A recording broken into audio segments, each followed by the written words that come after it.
Welcome to Great Movie Scenes, the first series to talk just about that, great scenes from movies. I'm your host, Michelle, and today I am joined by Tony Piantedosi, who is a VP, Vice President of Acquisitions for Gravitas Ventures, which is an independent film distributor. Hi, Tony. Hi, Michelle. Thanks for having me on. Thanks for being here. So do you want to tell us a little bit about the scene that you chose today to watch? Yes, I've chosen a scene from the 1975 Steven Spielberg film Jaws. It would be identified, I think, most easily as the USS Indianapolis scene. And I believe we're going to watch it now and then talk about it. Okay, all right. So let me just share my screen. Chief, don't you worry about it, Chief. It won't be permanent. Want to see something permanent? Boom, boom, boom.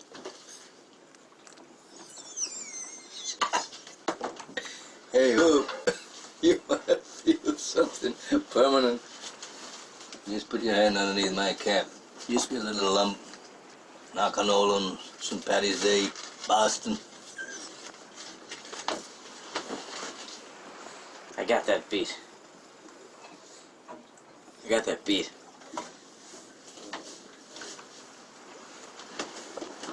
Some moray eel bit right through my wetsuit. Well, nope, no, listen, I don't know about that, but I entered an arm wrestling contest in an Okie bar in San Francisco. You see this? Now I can't extend that. You know why? Got to the semi-final, celebrating my third wife's demise. Big Chinese fella, he pulled me right off.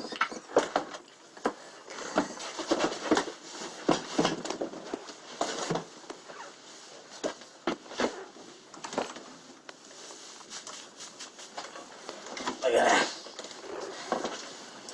It's a bull shark. It scraped me when I was taking samples.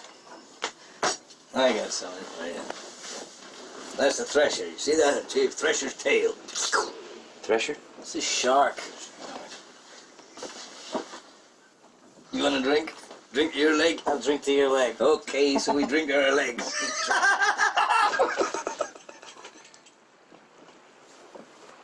I got the creme de la creme.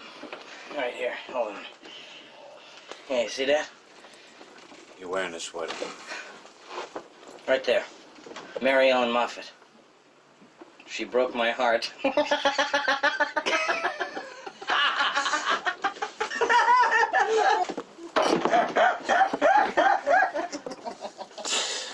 What's that one? What? That one there, on your arm.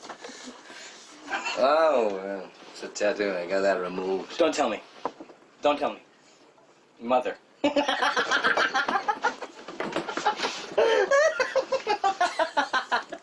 What is it?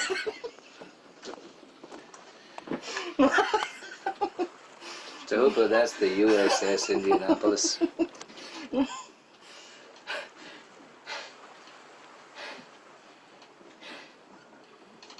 You were on the Indianapolis? What happened? Japanese submarine slammed 2 torpedoes into our side, Chief.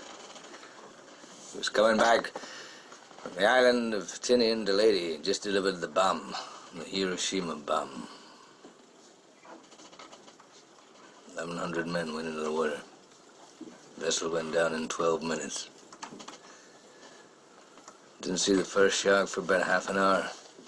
Tiger, 13-footer, you know that when you're in the water, Chief? You tell by looking from the dorsal to the tail. What we didn't know was our bomb mission had been so secret, no distress signal had been sent.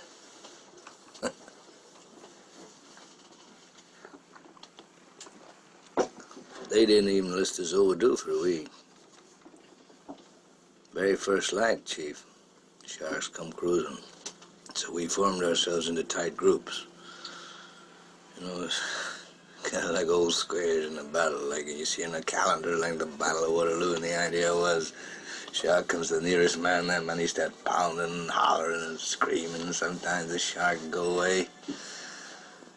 Sometimes he wouldn't go away. Sometimes that shark, he looks right into you, right into your eyes. You know the thing about a shark, he's got lifeless eyes. black eye, like a doll's eye. When he comes at you, he doesn't seem to be living until he bites you. And those black eyes roll over white, and then... Oh, then you hear that terrible high-pitched screaming. The ocean turns red, and in spite of all the pounding and the hollering, they all come in and they rip you to pieces.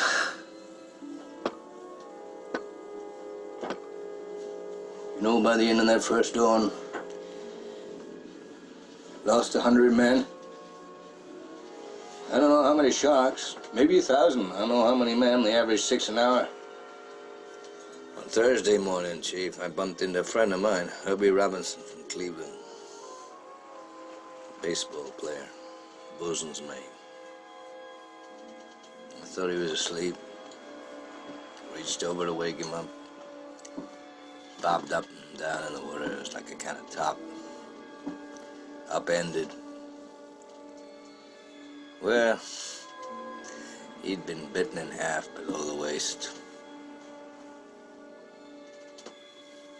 Noon the 5th day, Mr. Hooper, Lockheed Ventura saw us. He swung in low and he saw us too. A young pilot, a lot younger than Mr. Hooper anyway. He saw us and he come in low, and 3 hours later, a big fat PBY comes down and started to pick us up.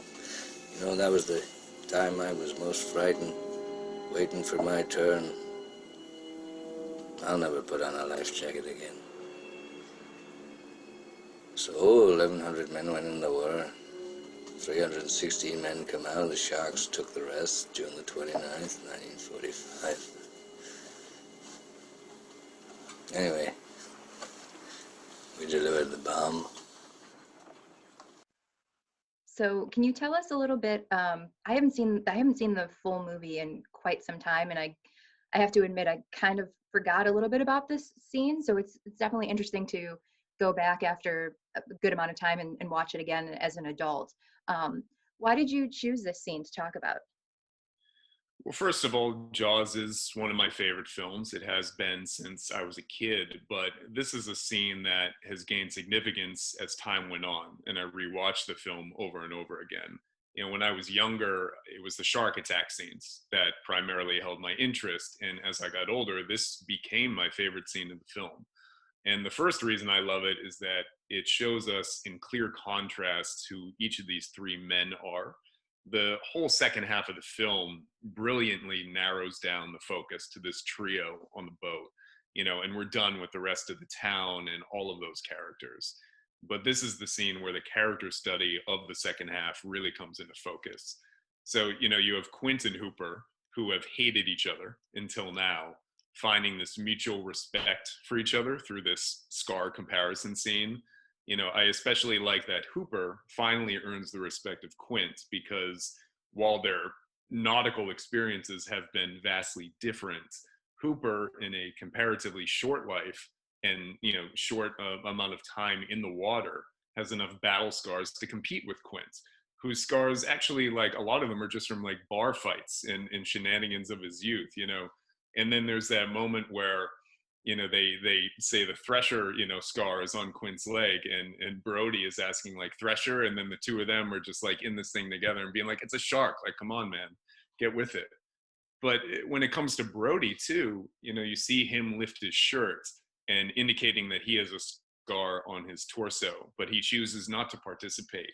And we as the audience can think, okay, he was a cop in New York. Maybe he was shot in the line of duty at some point, and he's got a bullet scar on his torso. It's probably, you know, pretty badass for this scar competition. But it speaks to his character that he doesn't get into it. He doesn't feel the need to prove himself like Quint or like Hooper to say, I got that beat. You know, it's an example of Spielberg's great use of restraint in this film, you know, some of which was by necessity. I mean, you know, the shark didn't work. And so a lot of these scenes in the movie, you have those yellow barrels standing in for the shark, and signaling danger is present for much of the runtime because the shark just wasn't working. And that ended up being one of the great things about the movie ultimately. But this is character restraint. And, you know, it's not just that that Brody has that character restraint, but like there's a lot of humor in the scene too. I love that he, when Hooper pulls down his shirt and he's got the hairy chest, and Brody takes that dig at him and says, "You're wearing a sweater." And also, like, I like seeing Quint's drunk. I feel like it's his natural state, and we don't necessarily see that for the rest of the movie. But another reason I like it is that you realize the scariest thing in this film isn't on camera. It's not all the shark attacks that are in the time frame of the movie. The scariest thing about it really is this concept of what Quint went through in the aftermath of the Indianapolis going down. And when I was younger, I didn't have enough of a concept of what the Indianapolis was, the role it played, what they were delivering. But thinking that this actually happened, and that there were men who were lost to sharks in this, and that number is basically 800, and that they were averaging 6 an hour. It's terrifying. And there's a lot of restraint from John Williams in this too, in his brilliant score. Obviously, it's a minimalist score for much of the film, very simple and primal. But in this scene, like, the music doesn't kick in until Quint starts talking about how they form themselves into tight groups. And that is something that I feel like is just a great example of being scary in a primal way of sharks, but also it's also a societal kind of thing, because you're thinking, like, in that moment, if you were on the outside on one of those bundles, like, how did I end up on the outside? I can't think of anything that combines the primal and the societal more than that. This is also just like a wonderful, like, quiet moment, a little break for the audience, and it leads straight into the shark attacking them then on the boat at night, ramming the hull, making some water come into the boat itself. And it also, like, gives us the first impression that the orca, the boat, could go down, that even this boat isn't safe, because until then you have this idea that, well, they're on the boat, like, everything's going to be fine. And I just generally love creature features and movies where animals kill people. I just like that. And there's great examples, like, in the sci-fi realm, like Alien or Aliens, and there's other ones with real animals that I've liked in the subsequent years. I'm a big fan in particular of The Edge with Anthony Hopkins and Alec Baldwin and Bart the Bear. I also kind of like The Ghost in the Darkness with Val Kilmer and Michael Douglas. But this really was the high watermark, and it will never be topped. And it's tough to replicate that success, and you can see that with the Jaws sequels, which were all quite bad. And I think that one of the better examples of the animals killing people movies was the first Jurassic Park, which of course was also Spielberg, now using technology that was not gonna fail him on set, that was revolutionary in the way that it was presenting what could now be done. And it's another example, because all the Jurassic Park sequels have been quite bad too, in my opinion. So it's usually a lightning in the bottle situation. And Jaws, while it is one of my favorite films, it also unfortunately was a turning point of a model, this blockbuster model that gained in popularity and eventually ruined Hollywood, I guess. But Yeah, well, it's yeah. interesting because, in thinking about, and I'm glad that you also mentioned Jurassic Park, because we had talked about that before in another episode. But thinking about if Jaws were made now, what a different kind of movie it would be, just because of the technological advancement. So having that meaty kind of character background, specifically with this scene, you almost kind of needed it in a way to just make it a full-fleshed film. But also, like, what you're saying is that, like, most of the times it's the terror doesn't come in when you actually see the shark. The terror comes in, for me, the score with those two notes that's very, very simplistic and invokes terror, and then of the not knowing where it is. So it's interesting that if you look at Jurassic Park, there's still some of those elements that you'll see from Jaws when it comes to, like, they're around the corner, all of a sudden it's there. You're not expecting huge thing in your face. You know, I mean, it's really interesting. But just a standpoint of your day-to-day job with Gravitas Ventures, do you look for films? I mean, I know it's an independent film distributing company, but do you look for things like, maybe not necessarily Jaws, but do you look for, okay, if there's going to be a lot of effects or if there's going to be a lot of stuff going on, there still needs to be very well formulated characters, like how we saw in the scene. Yeah, because really, look, a creature feature, even if it's bad, can find an audience. And I think that something that's very important in marketing a film and getting people to watch it is a clearly communicated premise. You know, something that an audience can quickly understand in artwork and a trailer and that they're interested in seeing. And what's funny is that while in my personal life, I am a bit of a snob in terms of what I watch. A kind of exception to that is shark movies and creature features and monster movies, where as a consumer, I very much lower my bar and say like, okay, I'll watch a bad shark movie because frankly, most shark movies are bad. This may in fact be the only good one. You know, there have been many others that have done quite well, but I'm personally not a fan. I don't own any of them. Whereas Jaws is something that I watch a couple times a year. Um, but something that I think a lot of those movies really miss is that the characters are important. And if you don't care about these people when they die, then there's a lot less tension. You know, it's different when it's just the beginning of this movie and it's the woman who goes out for the swim. Like that's the opening scene kill. You don't have to care about that person.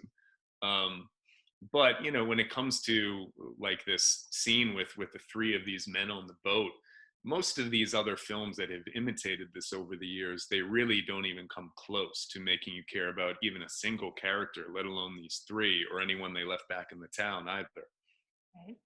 Well, and looking at IMDb, Jaws is listed as a thriller, but based on what we just talked about talking about specifically this scene, you know, we see this kind of like a little bit of like a boys club. They're razzing each other. I mean, it's kind of a little bit, you know, there's definitely comedic elements throughout the film, definitely dramatic elements. There's, you know, the opening scene, like you mentioned, is a horror. Like it's kind of a horror scene.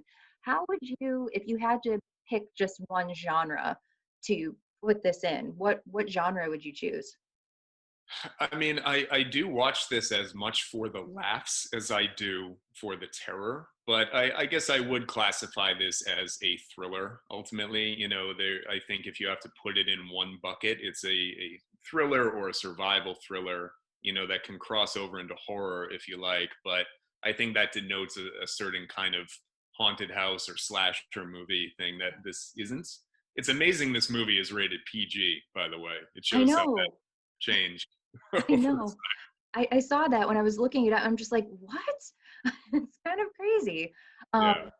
but I mean, we mentioned this is a Steven Spielberg film, and because this is one of his earlier films, it's really kind of groundbreaking that it became what it became. I mean, I think, you know, you could look at this and you could kind of see that it might have just been like a throwaway like summer film, but the fact that it became what it became, I mean, I can't imagine what that process would be like for Steven Spielberg, and then to see like us grow with him in all of the films that he's made since. I mean, it's pretty remarkable that this film still stands up like on its feet, and I mean, I think it says something about him as a filmmaker. It says something then about the people that he surrounded himself with, you know, with the writers and this character work.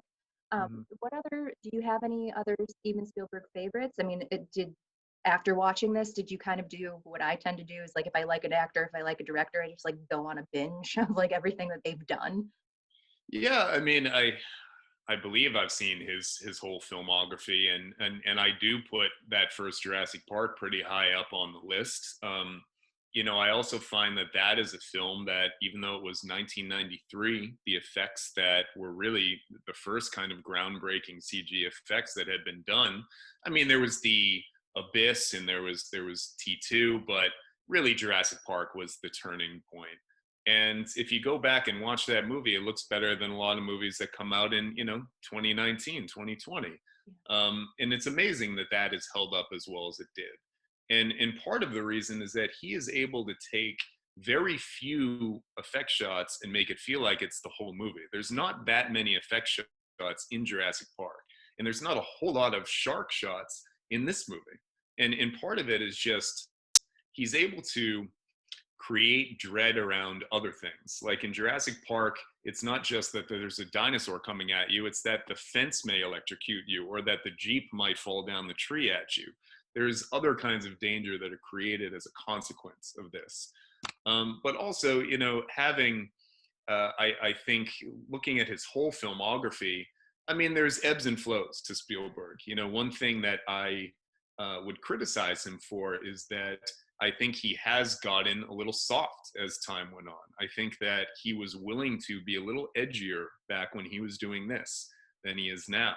And I've said this to people sometimes and I get a real raised eyebrow, but I think that Spielberg needs to embrace that he can kill children in his movies again and that it's okay to do that. And in this movie, you have, the kid on the raft getting eaten, and it's horrifying and it's pretty gruesome.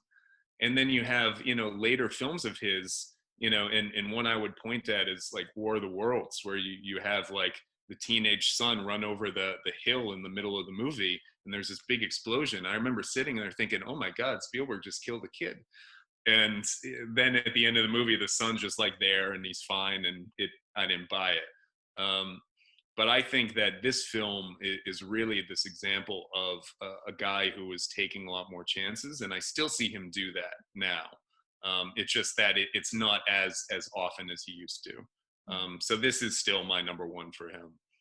Yeah, I mean, and I think in talking about the scene specifically, I mean, okay, so they're in the location that they're in, it lends to the rest of the story, but I almost feel like you can pick up this scene and place it in so many different circumstances. I mean, this would be great for an audition piece with with a partner. I mean, it would be great if they, I don't know, put it in like a cafe over coffee and it became like very somber and serious. What is your take on, because there are some people that say you can make a good movie and the writing doesn't have to be great. There's other people like me that if the writing is garbage, like it's going to be a garbage movie. I'm thinking that's more of the way that you're going to lean toward. Is that correct? Yeah, and for that reason, most of the movies that I like are smaller films. Ones that just have a really great script and just people in rooms talking to each other like this. But my ideal is the big movie that works, like Jaws or like Jurassic Park. It's just that there's so few of them. There's probably a good like tentpole that's actually a good movie every 3 or 4 years. And unfortunately, we don't have a lot of films that are in the middle in terms of budget and who they're going for. Those movies that are 30, 40, $50 million that are targeted at adults, because those have a greater, I think, potential to appeal to me. Now you have films that are either $100 million or more or $5 million or less. Either it's a very safe bet or it's a very small bet, and you don't have something that's in the middle that could have some budget and some scale to it, but have that better script. I think that this is actually a prime example of when the movie's better than the book. And I would say Jurassic Park is another one.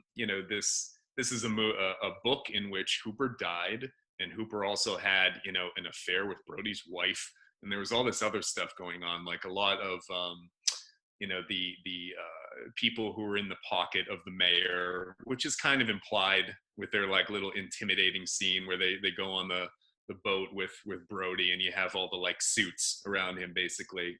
Yeah. But they were planning on killing Hooper in this until essentially they had like an accident with the underwater cage and this double they were using, and how the double went over the shark. And so because of that shot just decided to let Hooper live. And I'm glad they did, because someone had to go, like, for the movie to actually have teeth. Yeah. But obviously that was going to be Quint. It had to be. Mm-hmm. It's unnecessary to also take out Hooper. Yeah. Well, aside from budget, what do you think that some of these larger films can really what do you think are things of value that they could take from some of the smaller independent films? That sense of good writing and good character building, you can take a lot of your money out of the effects, which oftentimes it's less is more. And when you're crowding something with special effects, you get kind of numb by the end of, most blockbusters, because something that I think has really happened with blockbusters is that now it has to be the whole world that's at stake by the end of something. It can't just be one city or it's like, you look at the Die Hard movies, and the first Die Hard movie is one of the best action movies ever made. And in that, a broken glass on the floor when someone has bare feet is enough to maybe bring down our hero. And I remember going to see a movie once, and there was a trailer for the first of the Die Hards that had come back, Live Free or Die Hard, I think was that. And they have like all this opening kind of generic footage of disaster happening, and then you see like the hero shot of Bruce Willis, and he's like, I'll take it from here, and the whole place went nuts. The whole movie theater went nuts. We're all so pumped. And then by the end of that trailer, you had John McClane, who at one point broken glass was a real threat to him, and he was jumping like on top of an F-16 jet and like basically fighting this jet, and everyone by the end of this trailer had turned on this movie and was now laughing at this movie, when 30 seconds earlier they had us. And it's just like, don't have those effects. Just have a simple thing as like, this building's at stake, not the whole world. Every Marvel movie now ends with this blue beam coming out of the sky because the whole world has to end. It used to be just a building. Yeah.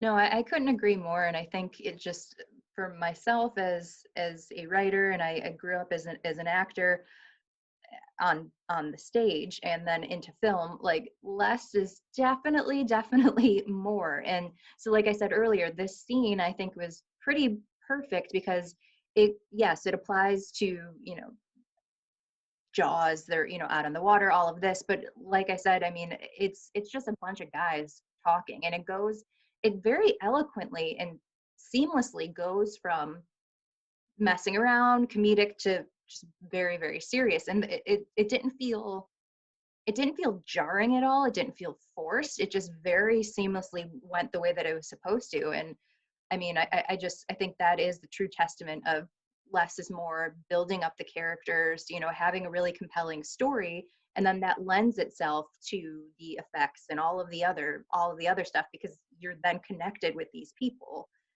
If it was just a bunch of randoms getting eaten by a shark, it would be like, okay, like, ooh, but now you really are rooting for these people. Yeah, and that's something that, other blockbusters have really lost track of. Like, you have that first Alien movie and also the second Alien movie, and you actually care about Ripley, and you have a distinct personality for the rest of the people on that crew. And then in subsequent ones, they're just these very broad sketches of who these people are. And yeah, there might be some cool money shots of the aliens doing something, but ultimately you don't care who lives or dies. So you're never invested. You're just kind of checking in whenever there's a cool money shot instead. Yeah. Well, I couldn't agree more. And thank you so much for picking the scene. And I'm definitely going to want to watch the movie again, because in a minute, and I'm gonna hope to see if I get as scared as I was when I was about 10 when I saw it the first time. Yes, I did have to like sleep in the same bed as my mother for like a week because I thought a shark was gonna come like out of Lake Erie or something. But thank you so much for picking this, and I couldn't agree more with the assessments that you made. So thank you for tuning in to Great Movie Scenes, the first series to talk just about that, great scenes from movies. Thank you again to our guest, Tony Piantedosi, and we will be seeing you next time. Thank you. Thank you.